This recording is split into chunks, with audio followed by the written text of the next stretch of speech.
Programa 13. Administração de estoques.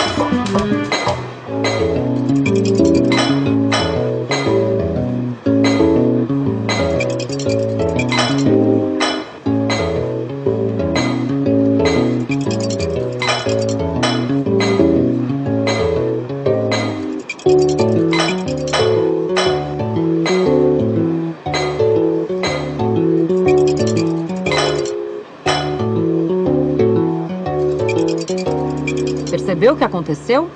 Acabaram as tampas.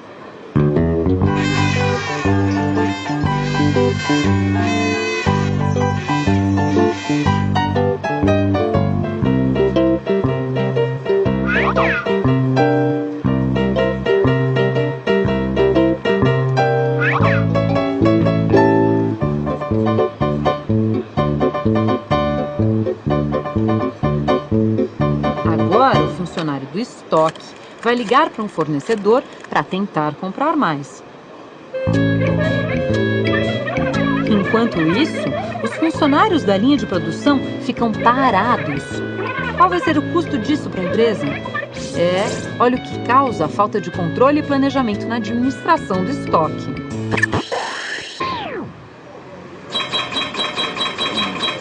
Uma delícia essa água de coco, fresquinha, no ponto certo. É por isso que o meu amigo ali, ele tem uma freguesia fiel. E para atender todo mundo muito bem, ele controla tudo direitinho. Os equipamentos, o estoque de cocos, os canudinhos e até as garrafinhas, porque tem gente que prefere levar para viagem. Quando faz um dia quente como hoje, ele sabe que precisa colocar mais cocos na geladeira para ter um estoque maior de reserva. O consumo aumenta muito mais o calor. Se o tempo não está muito bom, ele sabe que o movimento será menor e por isso pode comprar menos cocos do seu fornecedor. No inverno cai uma média de 40% a 50%. E é assim que ele toca seu negócio, planejando sempre para que nada dê errado.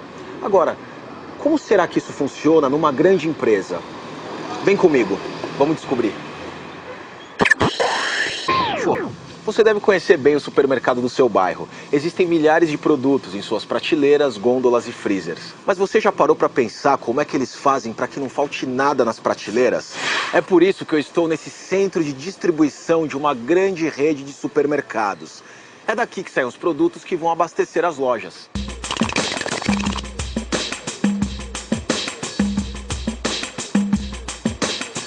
Aqui no centro de distribuição, o pessoal recebe os pedidos, faz as compras e distribui os produtos para dezenas de supermercados da rede. É um sistema bem complexo e que precisa de um cuidado todo especial. Muitos produtos têm data de validade e, para evitar prejuízos, não podem sobrar no estoque. Para entender melhor como isso funciona no dia a dia, vamos entender como é que as coisas acontecem na prática. Então, Alessandra, esse lugar aqui é muito grande, né? Esse centro de distribuição. Fala um pouquinho dele pra gente. Bom, o centro de distribuição, ele serve para você catalisar todos os pedidos que a gente vai distribuir para as nossas lojas. E dentro do centro de distribuição, a gente administra os itens de duas formas. O staple stock é quando você recebe uma mercadoria que pode ficar armazenada aqui no centro de distribuição antes de ir para a loja. Exemplo, né? Geladeira, fogão, forno de micro-ondas. E o cross-docking é justamente a gente usa que é justamente para perecíveis, ou seja, aquilo que precisa chegar muito fresquinho nas nossas lojas.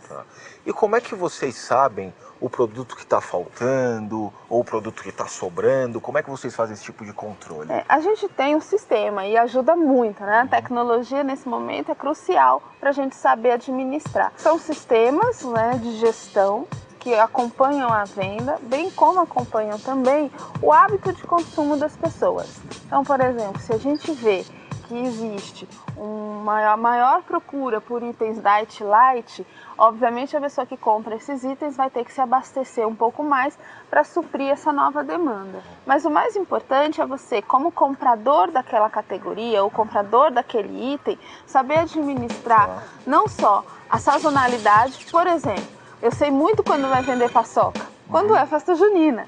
Então a gente administra a sazonalidade. Ou quando eu não tenho um produto sazonal, vamos ver um aqui por perto. Milho, por exemplo. O milho, ele não é um produto sazonal, a gente consome durante o ano inteiro. Então o que um comprador, a pessoa que gerencia a compra do milho tem que pensar? Ele pensa, por exemplo, qual é o espaço em gôndola?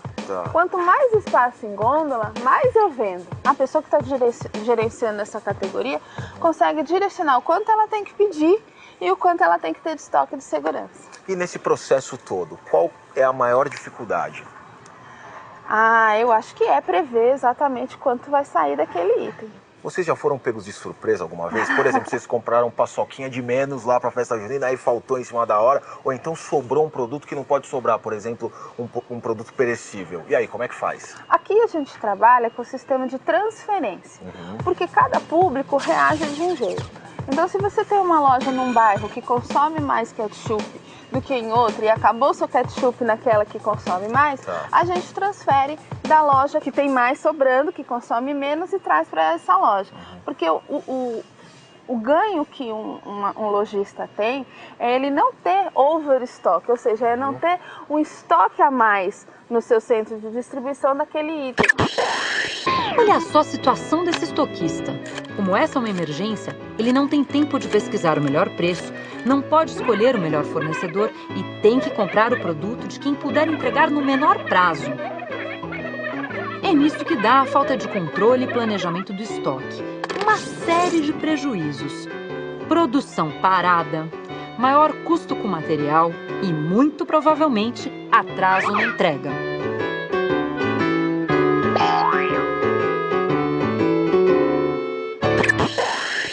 Você viu que precisa ter muito planejamento para controlar isso tudo. Para fazer uma compra, não é só pegar o telefone e fazer o pedido. É preciso saber de quanto produto a empresa precisa, escolher bem o fornecedor e ainda controlar o recebimento.